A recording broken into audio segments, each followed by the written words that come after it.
पश्चिम बंगाल विधानसभा चुनाव में किसकी बनेगी सरकार? क्या ममता बनर्जी फिर बनेगी पश्चिम बंगाल की मुख्यमंत्री या इस बार मोदी और शाह का चल जाएगा जादू? जी हां, इस बार 294 विधानसभा सीटों पर आज हम ताजा गणित और ताजा रुझानों का सर्वे लेकर आए हैं। आज की इस वीडियो में हम संपूर्ण जिलों की बात करेंगे और आपको बताएंगे कि वर्तमान स्थितियां क्या हैं, किस जिले में किस पार्टी को कितनी सीटें मिल सकती हैं और साथ ही किस पार्टी को कितनी सीटों के साथ दोस्तों यहां पर सरकार बन सकती है। आज की इस वीडियो में संपूर्ण जानकारी आपको देंगे और आपको ये भी बताएंगे कि कांग्रेस की परफॉर्मेंस पश्चिम बंगाल चुनावों में क्या रहेगी।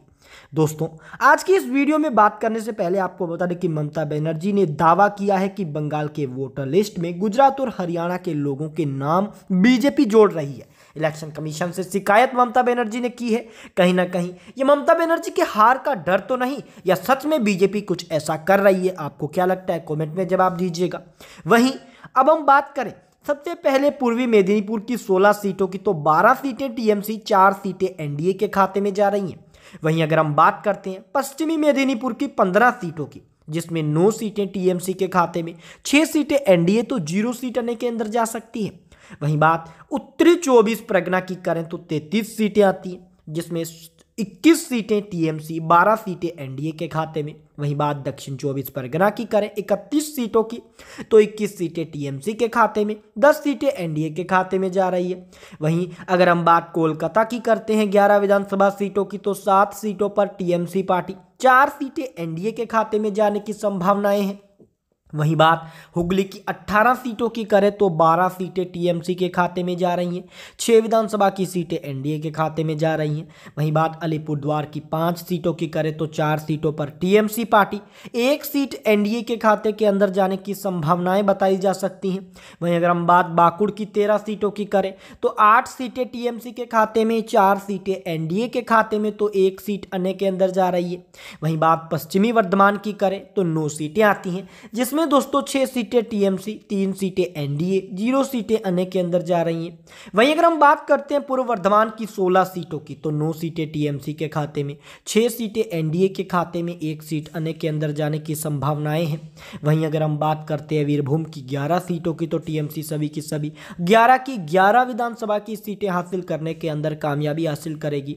वहीं अगर हम बात करते हैं दोस्तों कूच बिहार की 8 सीटों की, तो 6 सीटें टीएमसी के खाते में जा रही हैं, 2 सीटें एनडीए के खाते में जा रही है और 0 सीटें अन्य के अंदर जा रही हैं। वहीं अगर हम बात करते हैं दोस्तों दार्जिलिंग की 5 सीटों की, तो 4 सीटें दोस्तों यहां पर टीएमसी हासिल कर रही है, 1 सीट एनडीए हासिल कर रहा है, 0 सीटें अन्य के अंदर जा रही हैं। वहीं अगर हम बात उत्तरी दिनाजपुर की 9 सीटों की करें तो 7 सीटें टीएमसी के खाते में जा रही है, 2 सीटें जा रही है दोस्तों एनडीए के खाते में, तो 0 सीटें अन्य के अंदर जा रही हैं। वहीं अगर हम बात दक्षिणी दिनाजपुर की करते हैं, 6 सीटें आती हैं, जिसमें 3 सीटें टीएमसी के खाते में, तो 3 ही सीटें एनडीए के खाते में जाने की संभावना है। वहीं अगर हम बात हावड़ा की 17 सीटों की करें तो 12 सीटें टीएमसी, 5 सीटें दोस्तों एनडीए के खाते में, तो 0 सीटें अन्य के अंदर जा रही हैं। वहीं अगर हम बात करते हैं दोस्तों जलपाईगुड़ी की 8 सीटों की, तो टीएमसी जलपाईगुड़ी की 8 विधानसभा की सीटें हासिल करने में कामयाबी हासिल कर सकती है। वहीं अगर हम बात करते हैं दोस्तों झारग्राम की 4 विधानसभा सीटों की, तो 2 सीटें टीएमसी के खाते में, 2 ही सीटें एनडीए के खाते में, 0 सीटें अन्य के अंदर जाती देखने को मिलेंगी। वहीं बात क्लिंगपोंग की 1 सीट की करते हैं तो एनडीए 1 सीट हासिल कर सकता है, टीएमसी और अन्य दोनों का क्लिंगपोंग जिले के अंदर खाता नहीं खुलने वाला। वहीं अगर हम बात करते हैं दोस्तों मालदा की 12 सीटों की, तो 7 विधानसभा की सीटें टीएमसी के खाते में जा सकती हैं, 5 विधानसभा की सीटें एनडीए के खाते में जा सकती है। वहीं अगर हम बात करते हैं मुर्शिदाबाद की 22 सीटों की, तो 16 सीटें टीएमसी के खाते में, 6 सीटें एनडीए के खाते में और 0 सीटें अन्य के अंदर जा सकती हैं।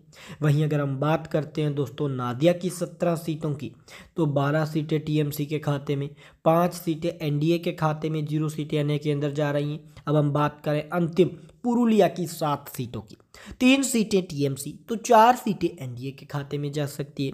यानी अगर देखा जाए तो पिछली बार के मुकाबले ममता बनर्जी थोड़ा बहुत या कमजोर है।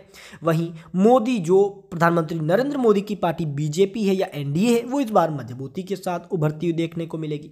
कुल मिलाकर सभी 294 सीटों में से एक बात तो स्पष्ट है कि टीएमसी 200 का आंकड़ा पार कर सकती है, सरकार बना सकती है। लेकिन 92 सीटों के साथ नरेंद्र मोदी पिछली बार से अधिक मजबूत देखने को मिलेंगे।